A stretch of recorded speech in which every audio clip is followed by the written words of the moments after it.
அருட்பெரும் ஜோதி அருட்பெரும் ஜோதி தனி பெரும் கருணை அருட்பெரும் ஜோதி எல்லாம் செயல் கூடும் என் ஆணை அம்பலத்தே எல்லாம் வல்லான் தாளையே ஏத்து.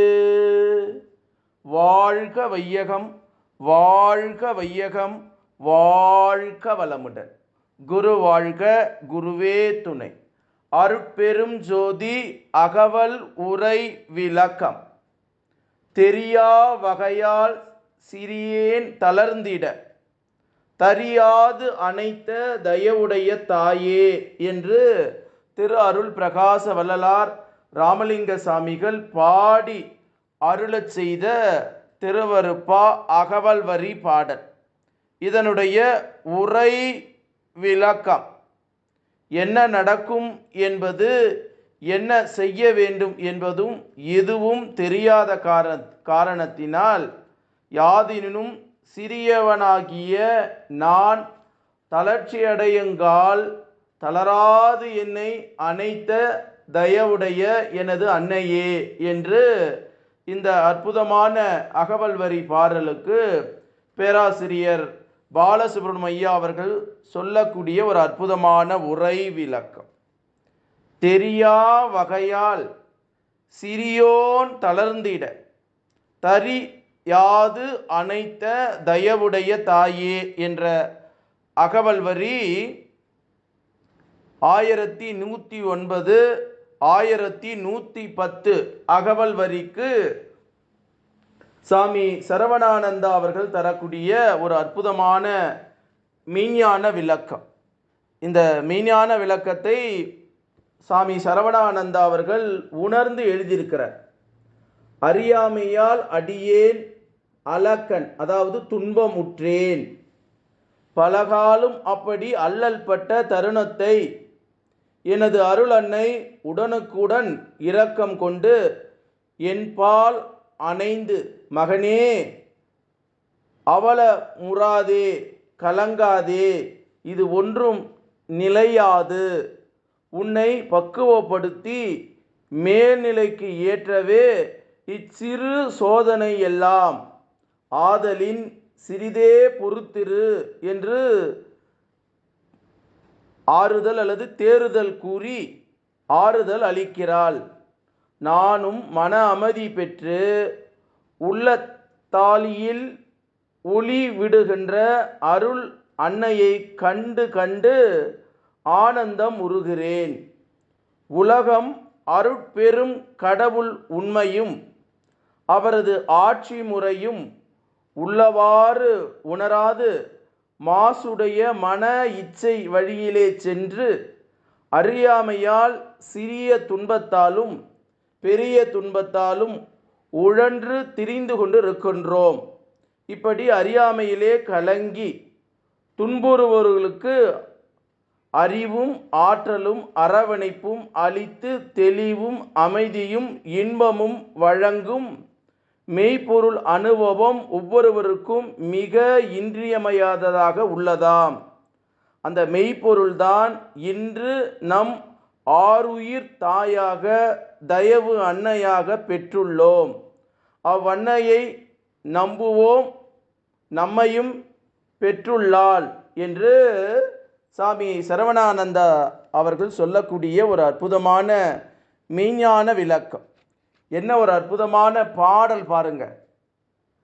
தெரியாத வகையால் சிறியோன் தளர்ந்திட தரியாது அனைத்த தயவுடைய தாயே அப்படின்னு வள்ளல் பெருமான் பாடக்கூடிய அந்த பாடல் வரி நமக்கு என்ன நடக்குமோ என்பதையும் என்ன செய்ய வேண்டும் என்பதும் எதுவுமே தெரியாத காரணத்தினால் யாராயினும் சிறியவனாகிய யாதினும் சிறியவனாகிய நான் தளர்ச்சியடையுங்கால் தளராது என்னை அனைத்து தயவுடைய எனது அன்னையேன்னு பேராசிரியர் பாலசுப்ரமணியம் ஐயா அவர்கள் சொல்லக்கூடிய அந்த அற்புதமான உரை விளக்கம்.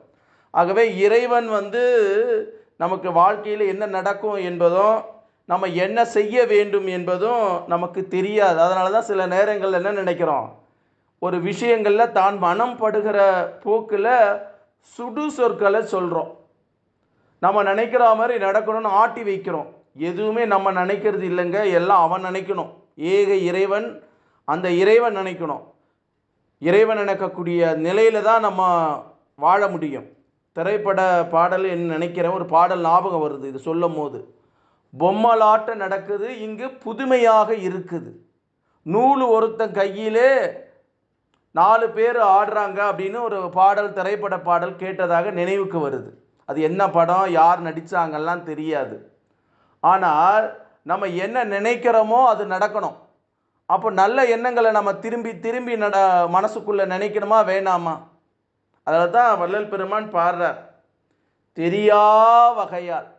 எனக்கு எதுவுமே தெரியல, நான் சிறியேன், தளர்ந்து போயிட்டேன் நடக்கிற நிகழ்வுகள்லாம் பார்த்துட்டு.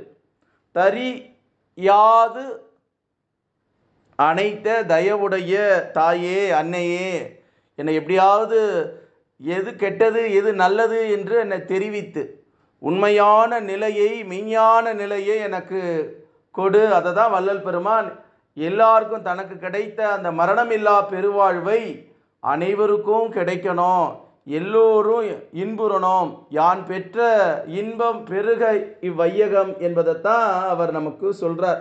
இதுதான் மகான்களும் ஞானிகளும் நமக்கு சொல்லக்கூடிய ஒரு அற்புதமான செய்தி என்று சொல்லி, அருட்பெரும் ஜோதி அருட்பெரும் ஜோதி, தனிப்பெரும் கருணை அருட்பெரும் ஜோதி, எல்லா செயல் கூடும் என் ஆணை அம்பலத்தே, எல்லாம் வல்லான் தாளே ஏத்து, இன்று வருமோ நாளைக்கு வருமோ அல்லது மற்று என்று வருமோ அறியேன், எம் கோவே துன்று மலை வெம்மாயற்று வெளிக்குள் வெளிக்கடந்து சும்மாயிருக்கும் சுகம் என்று வள்ளல் பெருமான் பாடக்கூடிய இந்த பாடலை அவர் திருவடியை தொட்டு வணங்கி, எல்லா உயிர்களும் இன்புற்று வாழ்க, வள்ளல் மலரடி வாழ்க வாழ்க, கொல்லா நெறி குவலயமெல்லாம் ஓங்குக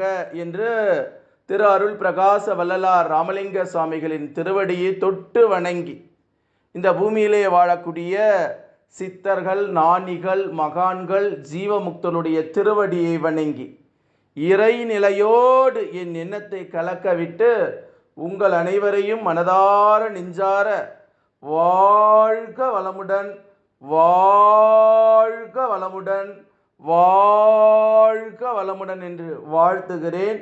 நன்றி, வணக்கம், வாழ்க வளமுடன்.